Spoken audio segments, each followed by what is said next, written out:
Welcome to the course. This course is on SMART goals and getting a fresh start in the new year. And that's why we're beginning this course now. We're actually going to work through this course together. We all need a fresh start. We all need fresh goals. And so that's what we're going to do together for the new year. So welcome. I'm Dr. Carol Hargret. I'm a soft skills trainer, and this course is going to help you to manage your time better in order for you to succeed in your goals in 2023.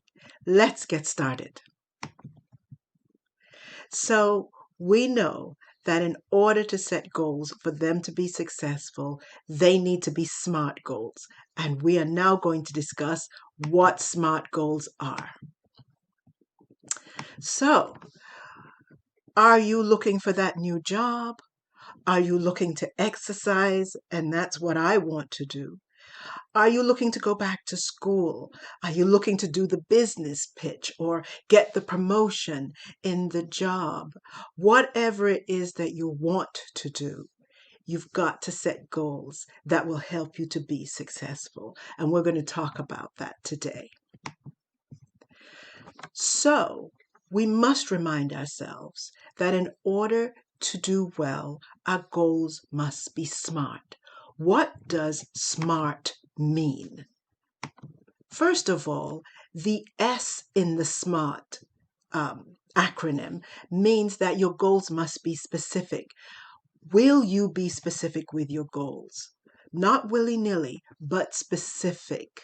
And will you be able to measure your success by creating practical milestones? And that's what we're going to do together in this course. And then, will you ensure that your milestones and goals are achievable? And that comes with a timeline that you're going to set up. And though next, you want to work on those goals. Are they relevant? Are they aligned with your values and your beliefs? And so I'm going to work through one specific goal with you in this course, and that is my goal to exercise. And you've got to determine what your goals are. Are they relevant? Will they help you in terms of your values and your core beliefs? Because if not, it's very difficult for them to work. And then, will I set a workable timeline so that I know when to check in with myself, and we will check in together. So hopefully you'll come along on this journey.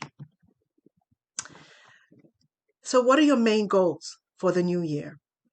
A workbook will accompany this course, and in the workbook, you are going to put your main goals. I'm going to put mine too. We're going to work on this together. So what are your main goals for this new year? You've got to make sure the goals are specific. You must make sure that you can measure them. Are you going to be able to put a timeline to them to know if you're successful along the way? Along the way means that you have milestones. I have milestones. And then how will you know if you're achieving those goals? And then how will you know if they're relevant? Are they relevant to your values, to your beliefs? And how will you know if the goals are on time? So here's how we're going to do this. First, in the workbook, you're going to decide, why do you want to work on this goal? Why do I want to exercise? At this point in my life, it is essential that I exercise for longevity. I have just retired, and what that means is that I now have to deliberately do some exercise to keep my body moving. What's your goal? Are you looking to go back to school? Looking to get another job? What is your goal, and why do you want to do this? And you're going to write that in the workbook. And so we are going to be accountable to each other to these goals.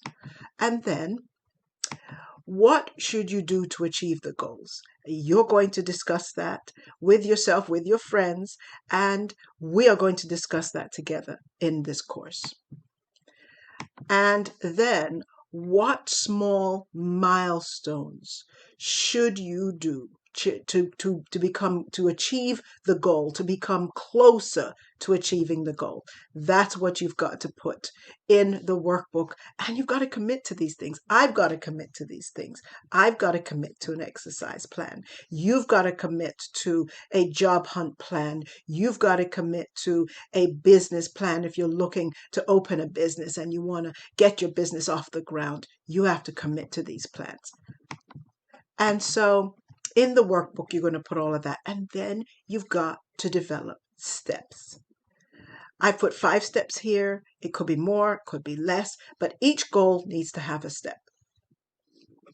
And then we have to put action to the steps. This means we have to have dates that where the goals need to be achieved. We have to talk about what could block us from getting the goals done. For me, it's just my mind. Do I want to go out there and exercise? Do I want to exercise in the house? Do I want to exercise with a trainer? Do I want to exercise at a gym? Those are some of the things that if I don't decide which ones of those to do, then it's going to be a potential blocker for me. If I don't do well at the gym, why am I deciding to go to the gym? And then what are the solutions? What are the solutions? And so we are going to go through this together. And so we're going to check in. We're going to check in. We're going to start in January. We're going to check in February, March, April, and May. By May, of the goals that we've set, if they're working, great. It's going to be wonderful. But if they're not, then by the middle of the year, we are going to take a hard look at them and make some decisions about what we want to do about the goals as we move forward. So say this out loud. I'm capable of manifesting all of my goals and intentions this year. And then take a look at David Allen's quote. Much of the stress that people feel doesn't come from having too much to do. It comes from not finishing what they started. This year, we're going to finish what we start together. So stay tuned, because the next video is going to be an example of me using the workbook to get started. I'll see you in the next video. Take care.